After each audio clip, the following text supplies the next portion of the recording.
আজকে দেখলাম এক ভাইয়া বলতেছে হামজা চৌধুরীর ধারে কাছেও নেই সাকিব আল হাসান। ভাইয়া, আপনার স্পোর্টস সম্পর্কে কোনো ধারণা আছে? আপনি কার সাথে কার তুলনা করতেছেন আপনি জানেন সেটা?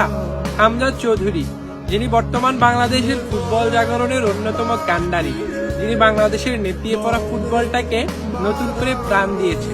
তিনি বাংলাদেশ ফুটবল দলের সেরা খেলোয়াড় এবং বর্তমানে বাংলাদেশের সেরা স্পোর্টসম্যান।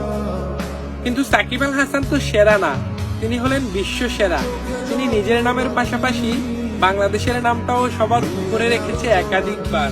তিনি বাংলাদেশটাকে ভিন্নভাবে চিনিয়েছে বিশ্বের স্পোর্টস লাভার মানুষদের কাছে।